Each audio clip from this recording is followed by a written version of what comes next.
미국의 버클리 대학의 두 교수님이 이런 연구를 했습니다. 심리학자 레파 촐리와 앨리슨 고프닉이라는 발음도 되게 어려운 두 교수님인데, 이 교수님이 14개월 된 아이와 18개월 된 아이를 대상으로 실험을 합니다. 14개월, 18개월.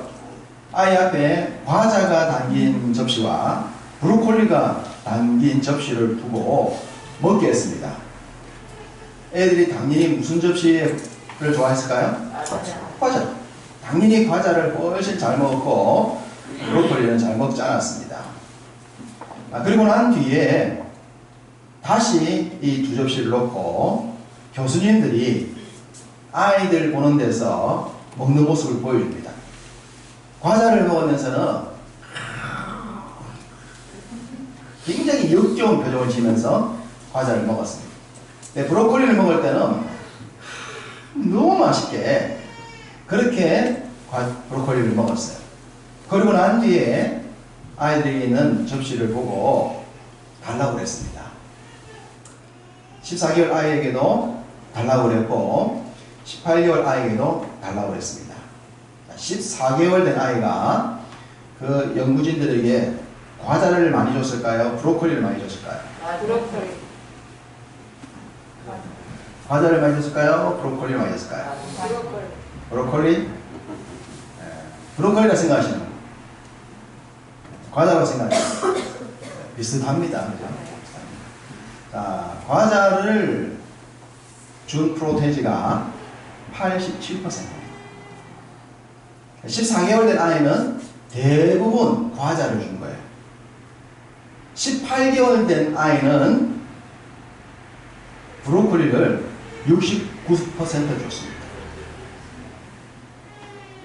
상대의 표정만 보고 이 18개월, 14개월과 18개월은 4개월 차이예요. 1년 반 된 아이, 18개월밖에 안 된 아이가 자기가 좋아하는 것은 과자지만 아저씨가 인상을 쓰는 걸 보면서 그 상대가 좋아하는 것을 준 프로테지가 69%.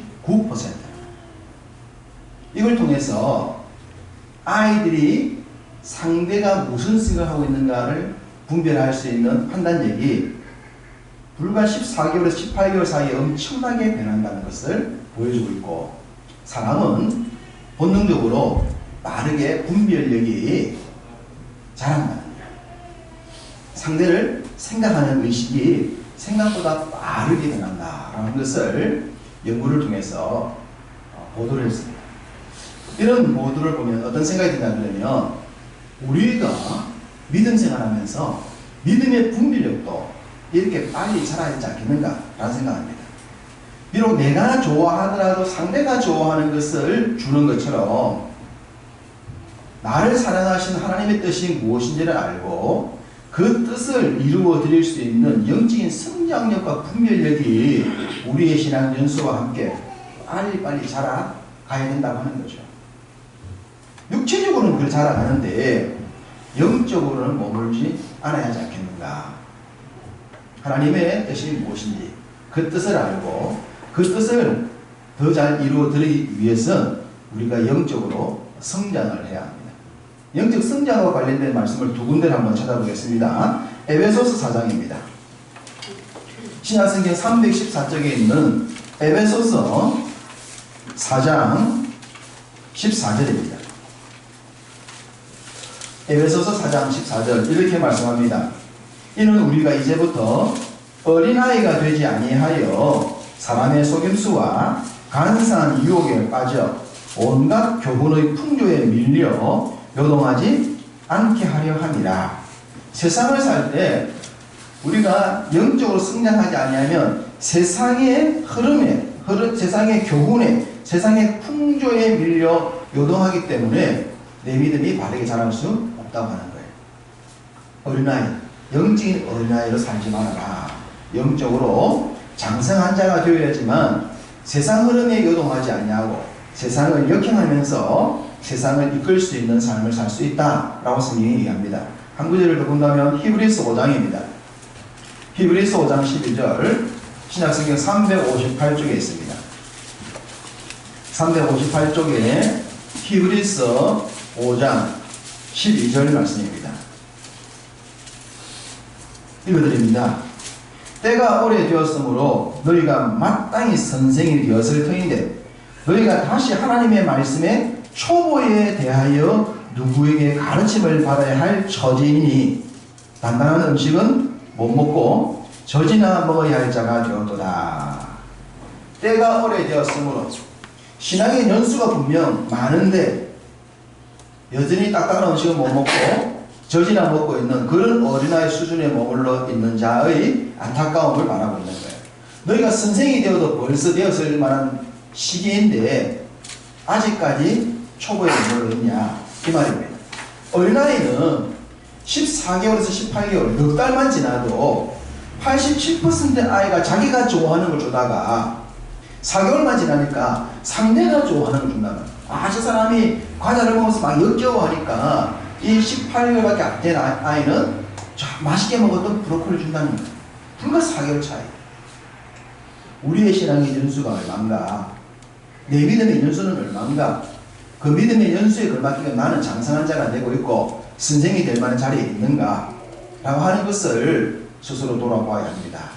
그래야만 우리가 세상의 풍조에 밀려 요동하지 않게 되고 세상을 이길 수 있고 세상을 이끌 수 있는 거예요. 그 믿음으로 나아가야 합니다. 오늘 말씀은 달려가면서도 말씀을 읽을 수 있으면 좋겠다. 달려가면서 읽어라. 여러분 달려가면서 읽을 수 있겠습니까? 책을 들고 달려가면서 이 내용물을 읽으려면 속도가 중요하겠죠. 걸으면서는 어느 정도 될 겁니다. 속도가 빠르면 빠를수록 이 내용을 읽기는 어려우십니다. 또 내가 잘 아는 책이라면 잘 아는 내용이라면 달려가면서 읽기가 좀 쉬울 거예요. 내용을 알기 때문에. 만약에 거진 책을 외우고 있다면 달리면서 읽을 수 있겠습니까? 가능하죠. 외운 것은 흔들어도 충분히 우리가 읽어낼 수 있습니다.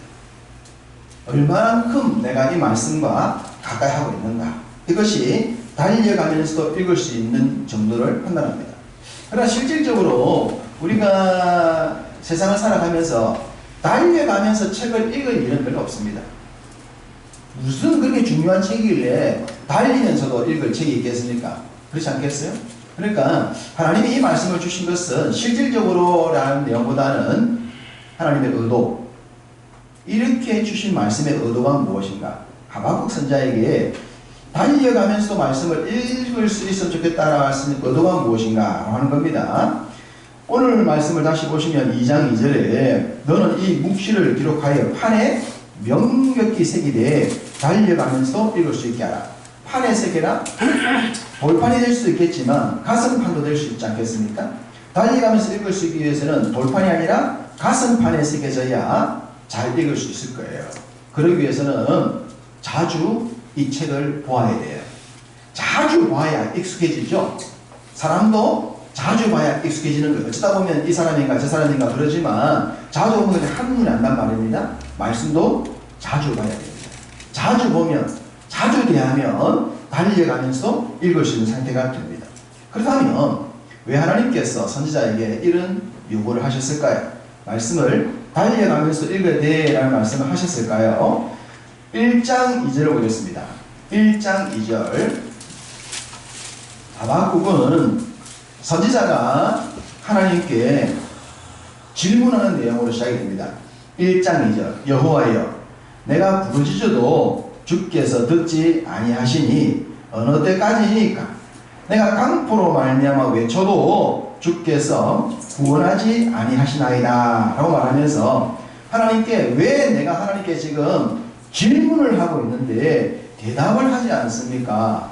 내가 지금 의문점을 가지고 묻고 있는데 왜 침묵하십니까? 그렇게 얘기를 하고 있어요. 그 당시 바벨론이라는 나라가 아수르를 누르고 새로운 제국으로 역사에 등장을 합니다. 그러면서 주변 나라들 하나씩 정복해 나가는데 남유다도 바벨론의 정복을 당해요.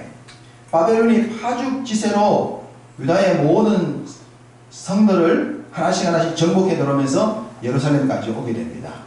너무나 빠른 속도로 괭괭거리는 소리처럼 물 밀듯이 밀려오면서 조국 이스라엘 백성들이 무너지는데 그 속에서 고통받는 동족들의 모습을 선지자가 보게 된 거예요. 그래서 하나님, 지금 할례받지 아니한 바벨론 민족이 할례받은 백성들을 이렇게 지금 공격해 오면서 이 땅을 쑥대밭으로 만들고 있는데 전능하신 하나님께서 왜 가만히 계십니까?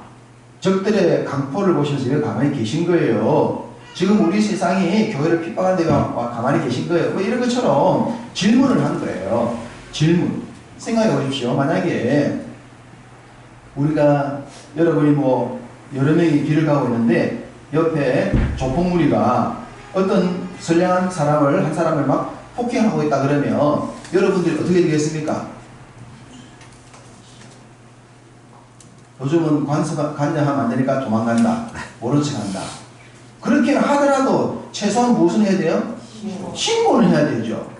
신고조차 안 하면 더 위급한 거예요. 몰래 돌아서 가지고 신고를 해야 될 거 아닙니까? 신고를 하고 경찰이 왔어요. 경찰이 왔는데 조폭들이 그 한 사람의 선량한 백성들을 폭행하고 있는데 경찰이 와서 침묵하고 가만히 있다면, 모른 척 한다면 여러분 어떻게 하시겠습니까? 조폭한테는 화를 못 내도 경찰한테는 화를 내겠죠. 아니 공권력이 이래가 되겠냐고, 당신들 지금 뭐 하는 거냐고, 우리는 무서워서 손 못 대지만 당신들이 이러면 안 되는 거 아니냐고, 적어도 경찰에게는 항변을 해야 하는 것 아닙니까? 지금 그런 상황이에요. 강력한 힘을 가진 이 바벨론 민족이 이스라엘 민족들을 막 정복하고 있는데, 피 터져 죽고 있는데 하나님께서 가만히 계신 거예요. 그러니까 선지자가 아니 하나님 왜 가만히 계시냐고, 지금 하나님은 가만히 계시면 안 되지 않냐고, 지금 왜 이런 거예요? 라고 선지자가 하는 질문으로 시작이 되는 거예요. 그러자 하나님이 이 2절 밑에서 쭉 보면 나오는데 11절을 보십시오. 1장 11절. 그들은 자기들의 힘으로 자기들의 신으로 삼는 자들이라. 힘을 신으로 삼았던 사람들. 첫째로 바벨론을 말합니다. 바벨론은 힘이 곧 정의다 라고 생각하기 때문에 자기 힘으로 약한 모든 민족들을 정복하여서 자신들의 제국을 만드는 그런 나라였습니다. 힘 있는 불신자가 힘을 발휘하면서 사는 것은 세상에서 어쩌면 당연한 거예요. 그리고 우리가 불신자들에게 왜 그렇게 하느냐, 이게 통하는 세상은 아니지 않습니까? 그런데 만약에 믿는 사람이 이런다면, 믿는 사람이 힘으로 자기 신을 삼아서 그렇게 행동한다면 여기는 화가 나지 않겠어요? 실질적으로 이 이스라엘이 그랬던 거예요.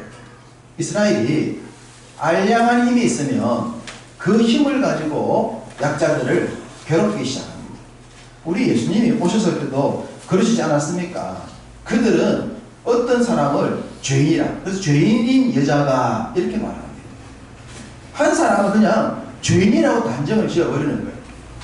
자기들은 혈통적으로 유대인의 핏줄을, 바리새인의 핏줄을 타고났다는 이유 때문에 의인이고, 혈통적으로 그러지 못하다는 사람들, 환경적으로 그러지 못하는 사람들을 그냥 죄인이라고 무시했던, 이게 힘의 논리 아닙니까?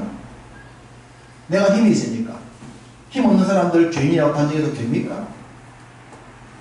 노예 제도를 만들고 종으로 부리고 있는 사람들은 자기 특권에 빠져 있었던 그때 그 시대를 우리 주님이 책망하셨듯이 지금 하박국이 살았던 그 시대도 알량한 힘이 있으면 이 유대 민족들이 제국주의와 똑같이 살았던 거예요. 하나님이 제국주의를 정말 싫어하셨는데 선택받은 당신의 백성들도 힘이 조금 있으니까 그 힘을 남용해서 약자들을 무시하고 살았던 겁니다. 그러니까 하나님이 너무 화가 나셨던 거예요. 본질을 상실해버린 이스라엘을 보면서. 그래서 그들이 그들보다 더 강한 제국에 당하게 하신 겁니다. 당연히 더 강한 제국 바벨론이 알량한 힘을 가진 제국들을, 나라들을 정복해 들어왔는데 유대 땅도 그렇게 되어버린 거죠. 그 고통당한 상황에 놓인 겁니다. 그래서 선지자가 계속 묻는 거예요. 1장 말미도 가면 또 묻는 거예요. 자, 1장 13절을 봅시다. 1장 13절을 보면 악인이 자기보다 의로운 사람을 삼키는데도 왜 잠잠하십니까? 그런 거잖아요. 악인이 자기보다 의로운 사람 삼키는 거예요. 하나님이 생각해봐라. 너희들도 똑같지 않냐? 너희들이 강한 제국을 욕했지만 너희들도 힘이 있을 때는 너도 제국처럼 살았잖아. 그러고 뭐 할 말이 있어. 그러니까 선지자가 좋습니다 하나님. 그건 인정하겠습니다. 우리 민족의 알량한 힘을 가지고 그 힘을 악용했던 거 인정합니다. 그러나 바벨론이 악행한 것은 우리가 좀 힘을 가지고 악행한 거 비교가 안 되잖아요. 악인이 자기보다 의로운 사람, 이스라엘 사람들을 그렇다고 삼기는 게 말이 됩니까? 어느 정도 죄를 짓는 거는 이해하겠단 말입니다. 이해를 하겠는데 그렇다고 불신자가 믿는 사람한테 그렇게 악행을 하도록 하는 것, 놔두는 것, 그거 됩니까? 라고 물은 거예요. 그러면서 2장에 들어가게 되면 하나님이 내 질문에, 내 의문에 어떻게 답을 하시는지 내가 한번 기다려보겠다. 오늘 본문 그렇게 나오지 않습니까? 그러니까 하나님이 오늘 본문의 말씀을 1절부터 하시면서 결론적으로 핵심 주신 말씀을 달려가면서도 읽을 수 있게 하라. 이 하나님 답이에요. 지금 더 악한 놈이 좀 덜 악한 이스라엘 백성들을 악행하는 그 이유를 묻고 있는데 하나님의 대답은 말씀을 판에 기록해서 달려가면서도 읽을 수 있게 해. 이 말씀을 하고 계신 거예요. 심지어 2장 4절을 보시면 뭐라 말합니까? 의인은 그의 믿음으로 말미암아 살리라. 누가 사느냐? 의인이 사는데 믿음으로 산다. 이 얘기를 하시는 거예요. 굉장히 뚱딴지 같은 응답이지 않습니까? 선지자가 의문을 가지고 있고 질문하는 내용과 전혀 다르게 하나님의 말씀을 주고 계신 거예요. 왜 그럽니까? 왜 이 말씀 주고 계실까요? 답답했겠죠. 그러자 선지자의 그 마음의 의문을 하나님께서 아신 듯 하신 말씀이 이제 2장에 나오는데 2장 6절을 보십시오. 2장 6절을 보시면 화 있을진저 누구에게? 이스라엘 백성들에게 화 있을진저라고 말하면서 이스라엘 백성들의 죄를 지적하기 시작합니다. 네가 지금 더 악한 놈을 핍박하는 것을 하나님 그냥 주십니까? 바벨론이 조금밖에 죄를 짓지 않는 우리 민족 심판하는 것을 그냥 두십니까? 라고 네가 물었지. 그래서 내가 너에게 얘기해볼게. 그러면서 2장 6절에 화가 있을 것이다. 누구에게? 너희들에게 화가 있다. 라는 말씀하시면서 그들의 죄를 말합니다. 8절 중반절에는 이는 네가 사람의 피를 흘렸습니다. 너희들이 죄여, 나는 작다고 얘기했는데 너희들도 피 흘린 민족이야. 너희들도 조그마한 힘이 있으면 팔뚝에 완장 찼다고 그 힘 남용하면서 약자들의 피를 흘리지 않느냐. 너희들도 제국주의와 똑같아. 너희가 만약 더 큰 힘이 있다면 그 힘으로 더 많은 사람 죽이지 않았겠냐. 이 말씀하고 계신 거예요. 9절에 보시면 또다시 뭐라고 합니까? 화 있을진저 라고 하시면서 또 그들의 죄를 지적해 들어가십니다. 15절을 보시면 또 화 있을진저 라고 말하면서 그 이유를 기록하고 계십니다. 19절에 가면 또 화 있을진저 그러시면서 그들의 죄를 낱낱이 기록해 주십니다. 너희가 생각할 때 우리는 뭐 별 죄가 없고 저놈들이 나쁜 놈이라고 그렇게 생각하려니 몰라도 하나님 눈에 그들이 행했던 죄, 약자를 무시하고 없는 자를 무시하고 세상을 따르고 싶었고 제국주의를 부러워했던 그 모든 죄악들을 하나하나 지적하기 시작하십니다. 생각해봐라. 네가 생각할 때 이 죄가 작다고 생각하냐? 네가 생각할 때 난 나보다 좀 낫겠지라고 생각할 줄 몰라도 대답을 해봐라. 라는 식으로 하나하나 제시하는 내용이 2장의 내용입니다. 너희에게는 화가 있을 수밖에 없어. 너희들은 재앙을 당해야 돼. 너희가 알량한 힘을 가지고 그렇게 제국주의를 담고 싶었던 그 모든 행위들 너희 스스로가 심판을 받아야 돼. 이 말씀을 주고 있습니다. 사실 이 2장을 보게 되면 믿는 자 이스라엘 백성들에게서 상상할 수 없는 일들이 일어났습니다. 어찌 심판이 있지 않겠습니까? 불신자가 아닌데 믿는 자가 이런 행위를 했다면 하나님께서 용서할 수가 없는 겁니다. 하나님이 이렇게 말씀을 하시자 선지자는 침묵할 수밖에 없었습니다. 부끄러웠겠죠. 질문했던 내용이. 왜 대답 없습니까? 네, 기다려 보겠습니다. 했던 그 자세가 부끄럽지 않겠습니다. 세상은 악한 것이 당연합니다. 여러분, 불신자들이 이 세상 속에서 악을 행하는 건 당연해요. 왜 그래요? 그 불신자들을 지배하는 영은 사탄이기 때문입니다. 사탄이 불신자들을 지배하는데 성경은 사탄이 어떤 존재라고 말합니까? 사탄을 처음부터 거짓말자라 했잖아요. 처음부터 살인한 자라고 그랬잖아요. 그는 사기꾼 했잖아요. 속이는 자. 사탄의 특징은요, 처음부터 속이는 자예요. 사기꾼이에요. 살인자예요. 그러니 그 사탄의 지배를 받는 불신자들이 세상을 속이는 것은 지극히 당연합니다. 정치인들이 뭐 백성들을 위해 살겠다라고 말하지만 진짜 그럴 마음이 어디 있습니까? 자기 안위를 위해서 하는 말이지 진짜 백성들을 위해 산다면 자기를 포기해야 되는 거죠. 자기를 포기합니까? 자기 권리를 포기합니까? 자기가 더 많이 갖고 있잖아요. 더 많이 가지고 있으면서 말로는 백성들 속이는 자들이에요. 사탄의 지배를 받고 있는 인생이 속이는 것은 당연한 겁니다. 화낼 필요가 없습니다. 그 영 자체가, 그 주인 자체가 속이는 자이기 때문에. 그리고 속이면서 끝나지 않죠. 살인하잖아요. 결국 죽인다니까요. 자기 목적에 맞지 않으면 죽이는 존재가 사탄이잖아요. 그러니 세상은 자기 마음에 들지 않으면 다 죽이는 거예요. 이런 세상에 우리가 살아가는 거예요. 세상은 어쩔 수 없어요. 근데 그런 세상을 우리가 닮아서는 안 된다 아닙니까? 우리가 그렇게 살 수 없잖아요. 왜? 우리의 주인은 하나님이십니다. 우리의 주인은 사탄이 아니기 때문에 우리는 불신자들은 못 사는 거예요. 불신자들이 속인다 그래서 그들처럼 속이는 살면 안 되고, 그들이 죽인다 그래서 죽인 자처럼 살면 안 된단 말이에요. 우리 주인이 다른데, 우리 주인을 따라야 되는데, 그래서 답이 뭡니까? 오직 의인은 믿음으로 말미암아 살아야 된다. 그러면서 말씀을 새겨라. 네가 세상을 살면서 제국주의의 그 모습을 따르지 않기 위해서는 네 마음속에 말씀이 있어야 돼. 그래야 그 말씀이 달려가면서 너를 읽게 만들어서 사탄처럼 세상처럼 안 살게 하는 거지.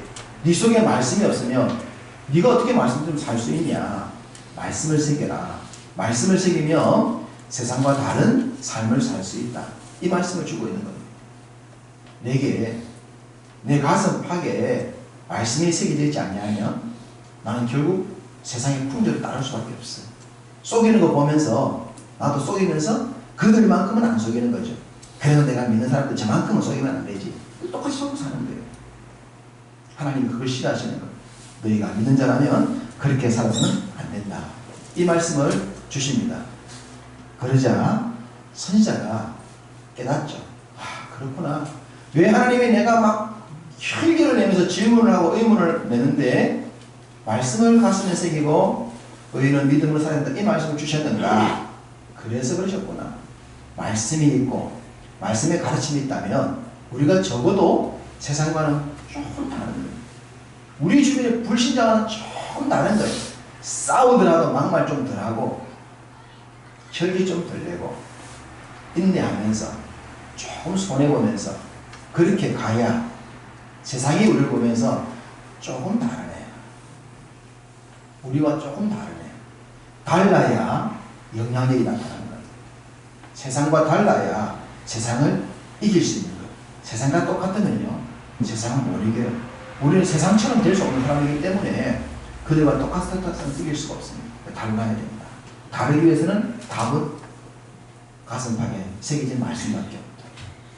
그 말씀이 새겨져야 그 말씀이 내 다른 찌간한 인생에서 나를 이끌어줄 수 있고 그 믿음이 나를 믿음으로 승리하게 만드는 겁니다.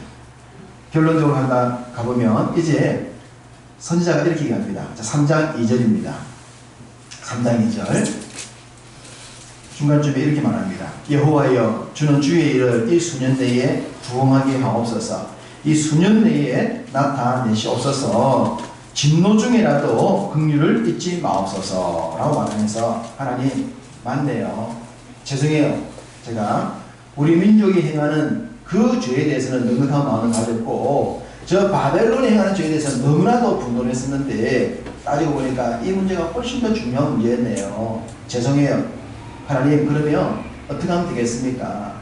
빨리 주님이 역사하셔서 이 험한 세상을 바꿔주십시오. 수년 내에 바꾸시고 수년 내에 구원케 해주옵소서. 그러시면서 진노 중이라도 긍휼을 잊지 마옵소서. 이 말은 하나님 우리가 우리 민족이 잘못해서 매를 맞는 게 당연한데 매를 때릴 때라도 하나님이 긍휼의 마음을 제발 좀 가져주세요. 인정하는 거죠. 돌이키기 위해서 채찍 맞는 것을 인정을 하는 겁니다. 그러면서 그 시간이 빨리 지나서 수년이 지나서 회복이 되어져서 바로 그 주의 백성들이 세상에 선한 영향이 될 수 있도록 그렇게 되었으면 좋겠습니다. 고난받는 성도들 매질 덜 받을 수 있도록 하나님 긍휼을 베풀어 주십시오. 라는 선자의 기도와 함께 우리가 제일 잘 알고 있는 이 하박국서에서 찬양으로 만들어져 있는 비록 무화과나무 잎이 마르고 열매가 없을지라도 포도나무 열매 없을지라도 나는 여호와로 말미암아 기뻐할 것입니다. 이 고백을 하는 겁니다. 하나님 적들이 와서 무화과나무의 열매도 가져가고 포도나무의 열매도 가져가고 기름도 가져가고 우리에 있는 양들도 가져가고 집들도 빼앗아버리고 나는 아무것도 없습니다. 내가 믿음으로 산다는 이유 때문에 이렇게 세상 앞에 고난당하면서 가진 것 별로 없습니다. 그렇지만 그럼에도 불구하고 나는 하나님 여호와로 말미암아 기뻐하겠습니다. 하나님 한 분만으로 만족하겠습니다. 라는 고백을 드린 겁니다. 우리의 삶이 정말 하나님 한 분만으로 만족할 수 있다면, 감사할 수 있다면, 우리의 삶의 형편이 여의치 못해도, 열매가 없어도, 잎이 없어도, 우리의 양이 없어도, 거기서 낭망하지 않고 감사하게 될 줄로 믿습니다. 우리 한주사님 생각하기 전에 얘기했듯이, 피가 코에 나와서 갑자기 온몸에 힘이 빠지고 금방이라도 이 저혈당 쇼크사로 넘어질 수밖에 없는 그런 상황. 그럴 때에 의사가 있고 간호사가 있기 때문에 안심할 수 있는, 그곳이 병원이기 때문에 안전할 수 있는, 내가 비록 가진 것이 없고 형편이 좋지 않더라도 하나님이 내게 계시기 때문에 그 하나님 때문에 내 인생 결코 망하지 않고 살아남을 수 있을 것이라는 그 확신, 그 모든 고백을 이겨내고 나중에 감사하게 될 수 있겠다는 이 확신, 이게 필요하지 않습니까? 솔제니치닌 그 수용소 군도라는 책 들어보셨을 거예요. 소련이 공산화를 시키면서 참으로 많은 사람들 죽이는데 그 형무소에서 살아남아서 나중에 책을 지었어요. 그런데 와, 어떻게 살아남았을까? 어떻게 살아남았을까? 그런 시베리아의 그 혹독한 추위와 폭행과 감금 생활 속에서 어떻게 살아남았을까? 지나고 보면 과거의 힘든 게 간증이 되는 거예요. 지금 여러분 자리 어떻습니까? 지난 날로 돌아보면 많은 역경이 있었잖아요. 지금 생각하면 그때 내가 어떻게 살았을까? 그때 어떻게 살았을까? 지금 생각하면 그때 죽었어야 되는데, 목숨 끝냈어야 되는데 그 고통을 이겨낸 거예요. 그리고 지금 와보니까 그때를 생각하면서 웃을 수 있고 감정할 수 있는 것 아닙니까? 그럼 지금 우리가 처한 현실이 훗날 동일한 간증이 될 줄 믿습니다. 지금 어렵고 힘들고 하는 거 세월 지나면 다 간증거리 되는 거예요. 그래서 지금도 우리가 믿음으로 승부를 거는 겁니다. 하나님으로 만족하는 겁니다. 하나님 현실 정말 내놓을 것도 없지만, 사람 앞에 자랑할 것도 없지만, 그래도 이겨내어서 훗날 이거조차도 주님 앞에 간증할 수 있는 삶을 살고 싶습니다. 비록 무화과 나무에 열매도 없고 잎도 없고 포도나무에 결실도 없고 우리 양이 없어도, 외양간에 소가 없어도 하나님 한 분만으로 만족합니다. 이 신앙 고백 위에서 다시 한번 말씀 가슴에 새기시고 그 말씀을 들고 믿음으로 살아 승리하시는 여러분 다 되시기를 주님의 이름으로 축복합니다.